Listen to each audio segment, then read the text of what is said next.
question from Jerry Hainali. He's an instructor. He's incidentally a sci-fi author, and he's based in Graz in Austria. Jerry wants to know, what's the future of manned spaceflight and the planned return to the moon with all the budget cuts for NASA?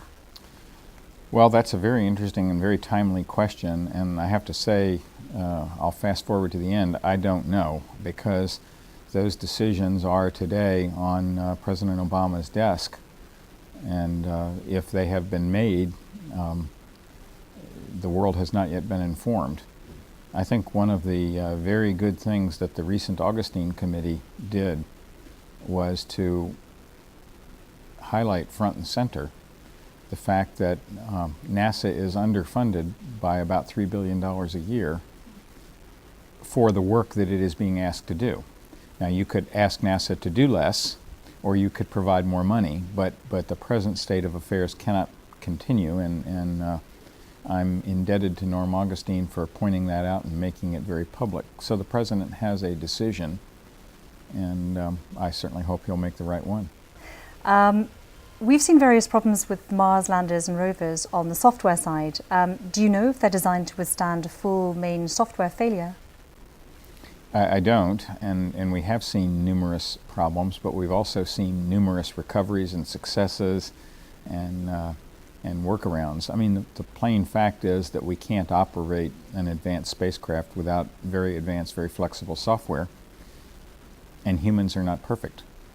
I spent the early years of my career as a machine language programmer myself, and I know very well that I think I wrote one program one time that worked as anticipated right when I started it up. Most of the time we have errors, and oftentimes very subtle errors that don't become exposed until the device is put into extensive operation, and we just have to deal with that. I have a few more questions. These really, I suppose, relate more closely to the future of space travel. I'll kick off with a question here from Jordan Glendenning, who is a CCNA student who's based in Darlington in the UK. Jordan wants to know, how soon might we see the sort of space travel that we see in science fiction? Are ion engines the way to go, or is there something else that would prove to be more effective? Well, I don't think that we will see the kinds of space flight that we see in science fiction ever, because some of that just violates the laws of physics as we know it. But for those things that can be done, the answer really is as soon as the governmental agencies of the world can, or the governments of the world are willing to provide funding. Are ion engines the way to go? Yes, for some applications, and certainly nuclear rocketry generally will be important. A measure of the problem is that the United States once had a working nuclear rocket that was all ready to fly in space, and the program was canceled. So it's not that these things are beyond us in all cases, it's that we have not chosen to do them.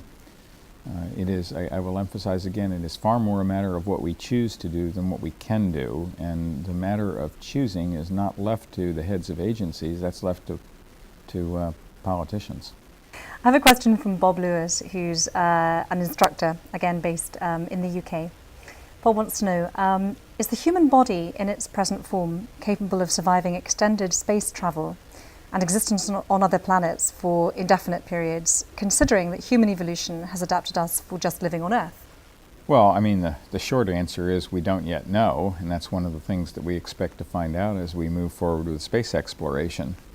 The main issues are microgravity and radiation.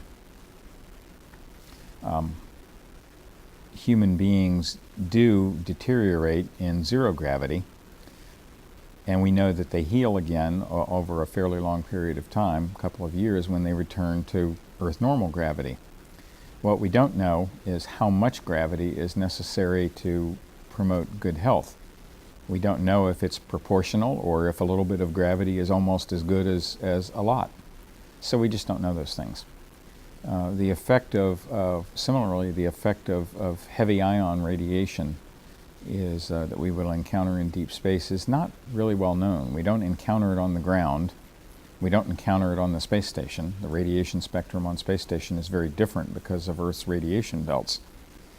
So we don't really have that exposure to know. You can get opinions that say the likeliest effect is a slightly elevated risk of cancer death.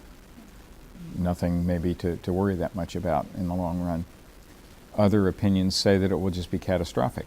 And where the truth lies is truly at this point a matter of conjecture because no one really knows.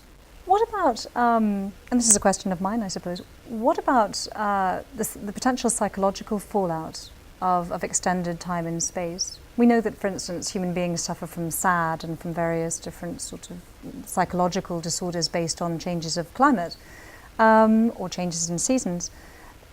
Is this something that's documented? Is this something that we know happens to astronauts after prolonged periods in space? Well, again, we don't really know the answers to all these questions. A tour of duty on the space station might last 6 months, maybe a little more, maybe a little less. I know most of the folks who go and come back, they seem to do just fine. Now they're highly motivated and highly selected, or they wouldn't start. And it's not something that everybody wants to do, just as not everyone wants to winter over in Antarctica, even from among those people who are willing to go to Antarctica in the first place. Not everyone is willing to do a tour of duty in a submarine. People are just not all the same, and some adapt well to those kinds of conditions, and some not.